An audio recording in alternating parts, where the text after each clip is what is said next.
الحمد لله رب العالمين، والصلاة والسلام على سيد الأنبياء والمرسلين. أما بعد. محترم ورونو، د حج مسائل او احکام بیانیږي. مونږه د کعبې د مشرفې د بنا خبره وکړه چې هغه ابراهیم علیه السلام څنګه آباد کړه. ګران ورونو، څنګه چې د الله کور په دې ځمکه باندې کعبه مشرفه ده، همدغه رنګ د فرشتو دپاره اسمان د پاسه یو بل د الله کور دی چې هغه یې ته بیت المعمور ویلی کیږي. د هغې ذکر په قرآن کریم کې هم راغلی دی، والبیت المعمور. دا بیت معمور عزتمند ورونو، دغلته چې دی فرشتې عبادت کوي، او د الله رب العزت فرشتې دومره زیاتې دي چې حدیث کې راځي چې هغوی ته یو ځل په دې بیت المعمور باندې د عبادت کولو وخت هغوی ته میلاو شي، تر قیامته پورې بیا هغوی ته د هغې لمبر نه راځي. څوک چې یو ځل عبادت هلته وکړي، دوباره هلته چې دی نشي راتلی بیت المعمور ته. خو لیکن دا د الله رب العزت فضل او کرم دی په انسانانو باندې چې همدغه شانتې د بیت المعمور غوندې کې یو کور الله رب العزت مونږ ته په ځمکه باندې راکړی دی، او الله رب العزت چې دی مونږ ته یعنې په مونږ باندې دا نعمت کړی دی چې بار و بار مونږ ورځو د الله د کور زیارت کوو، هلته چې دی عبادت کوو، او هلته چې دی الله رب العزت ته ځان نږدې کوو. فرشتې چې دی یو ځل بیت المعمور ته د تلو توفیق هغې ته میلاویږي، تر قیامته پورې بیا هغوی ته چې دی د هغې لمبر نه ورځي. دغه بیت المعمور ګران ورونو د کعبې د پاسه بالکل د کعبې په برابر باندې، ځینې روایاتو کې راځي فرضاً که چېرته دا بیت المعمور راوغورځېږي نو هغه به په کعبې باندې راپرېوځي. نو بالکل د کعبې د پاسه دغه بیت المعمور دی په اسمان باندې. او د دې تعلق عزتمند ورونو د یو بل سره تاسو وګورئ چې دا د الله رب العزت کعبه چې دی د الله رب العزت کور دی په ځمکه باندې د انسانانو دپاره، او هغه چې دی په اسمان کې د الله کور دی د فرشتو دپاره. او دغه بیت الله د کعبه چې چا آباده کړې ده، چا د دې بنیاد ایښی دی، ابراهیم علیه السلام، چا چې د دې بیت الله بنیاد ایښی دی، الله رب العزت په هغې باندې دا کرم کوي چې کله الله رب العزت د دې دنیا نه ابراهیم علیه السلام اغستی دی، په عالم البرزخ کې الله رب العزت چې دی په بیت المعمور کې هغه ته ځای ورکړی دی. او نبی صلی الله علیه وسلم چې کله په معراج تللی نو نبی صلی الله علیه وسلم ابراهیم علیه السلام ولیدو مستندا ظهره، هغې چې دی خپله شا بیت المعمور ته لګولې وه. نو عزتمند ورونو، دا د انسان دپاره یو خوش قسمتي ده چې هغه د فرشتو هغه ځای هلته خو زمونږ رسیدګي نه شوه کولی. الله رب العزت مونږ ته په ځمکه باندې داسې یو کور مونږ ته د الله راکړی دی چې مونږ هلته د الله عبادت کوو، الله ته چې دی ځان قریبو. الله نه دعا ده چې یا الله مونږ ستا د کور د زیارت نه مه محرومه کوي، او بار بار یا الله ستا د کور د زیارت توفیق مونږ ته راکړي. ګران ورونو، راځو مونږ چې دی د حج او د عمرې هغه مسایل شروع کوو. اول به چې دی د عمرې طریقه په لنډه طریقه زه تاسو ته بیانه کړم. عمره چې دی ډېره اسانه ده. عمره هغه عبارت دی د 4 شیانو نه، صرف 4 شیان. د میقات نه به چې دی احرام وتړئ، هغه به انشاءالله بیانوم زه تاسو ته چې څنګه به احرام تړو. بیا به چې دی کعبې ته کله ورسیږي طواف به شروع کړي، 2 چکره طواف به ووهي، هغې طریقه به انشاءالله بیانوم درته. او بیا به چې دی د هغې نه وروسته 2 رکعاته د طواف به وکړي، او د هغې نه وروسته به سعیه د صفا مروه به وکړي، او 5م ده چې په آخره کې به خپل ویښته وخوري. دغه 5 عملونه دي د عمرې. اسانه طریقه ده. خلکو چې دی ډیره سخته کړې ده، خو لیکن انشاءالله العزیز زه کوشش کوم چې دا مسایل د حج دا طریقه د حج زه تاسو ته ډیر په آسان او په مختصره طریقه بیان کړم. نو یو ځل بیا تاسو ته بیانوم چې عمره کې اساسي 5 عملونه دي. کم اول د میقات نه چې دی نیت تړل، دویم کعبې نه طواف کول، بیا چې دی 2 رکعاته د طواف کول، بیا د هغې نه صفا مروه کول، او 5م د هغې نه سعی ویښته چې دی خرول. دا 5 اعمال دي د عمرې. دا 5 عملونه دي چې وکړه ته بالکل د عمرې نه چې دی فارغ شوې، بالکل د عمرې نه فارغ شوې. زما ګران ورونو، د حج 3 قسمه دي. یو ته ویلی شي حج تمتع، بل ته ویلی شي حج افراد، بل ته ویلی شي حج قران.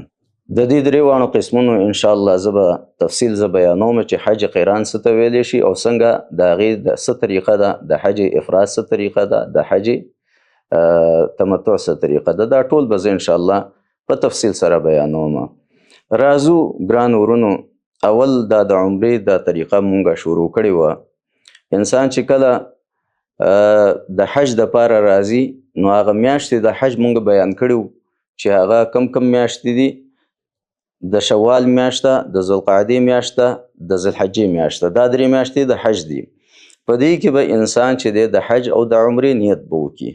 فرضاً یو انسان دی هغه راغلی دی د اختر نه وروسته، د اختر په 3م ورځ، 4م ورځ، یا مثلا مخکې یا وروسته هغه رالو او اراده یې وه چې زه حج کوم.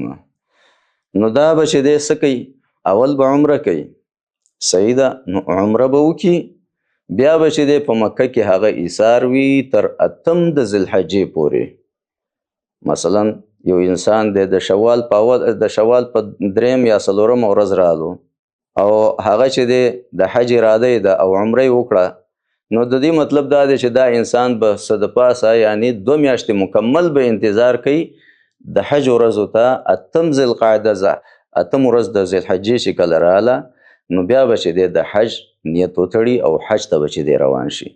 نو مقصد دا دی چې اول د حج نه مخکې به چې دی هغه عمره کوي. د عمرې طریقه ما تاسو ته وویل ګران ورونو، اولنی عمل هغه دا دی چې دا عمرې اراده به کوي د میقات نه.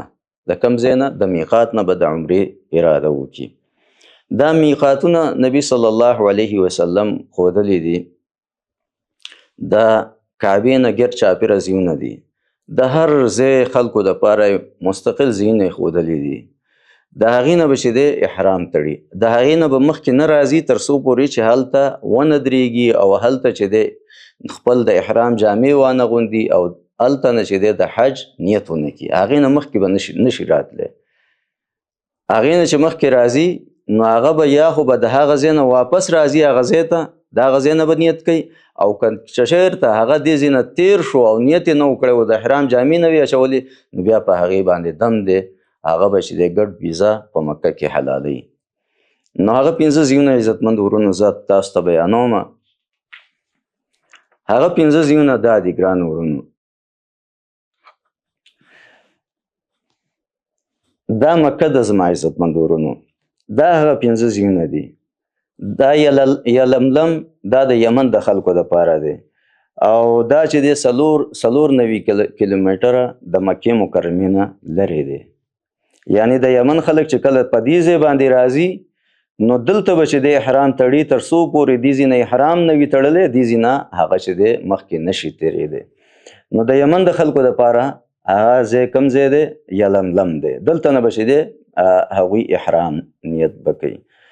او د قرن المنازل دا چې دی د ریاض د خلکو دپاره، د نجد د خلکو دپاره، او د عراق د خلکو دپاره. عراق د خلکو دپاره چې دی هغه ذات عرق دی. د نجد د خلکو دپاره هغه چې دی دغه قرن المنازل دی. او دا چې دی 490 کیلومتره، دا هم د مکې نه په فاصله کې دی.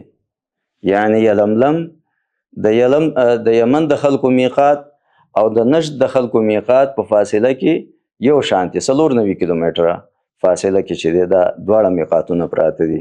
نو د نجد خلک د ریاض خلک چې کله راځي عمرې ته، نو هغوی په دې میقات باندې هغوی راځي. نو دلته به چې دی هغوی نیت کوي. او بیا د شام د خلکو دپاره او د عراق د خلکو دپاره هغه چې دی ذات عرق دی، دا 98 کیلومتره په فاصله کې دی ذات عرق.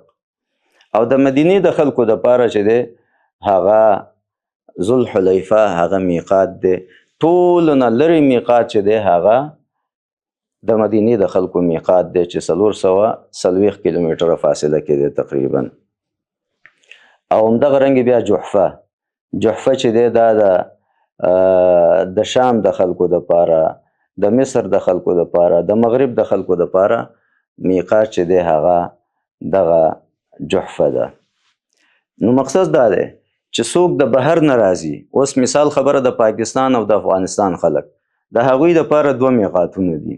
اول میقات هغه خو ګرانو ورونو هغه یا خو به په ذات د قرن المنازل باندې راځي، قرن المنازل باندې، او یا به چې دی په دغه باندې د عراق او په دې میقات باندې ذات عرق میقات باندې، یا چې دی د مدینې په میقات باندې. د پاکستان د افغانستان خلک په دې 2 میقاتونو تقریبا راځي.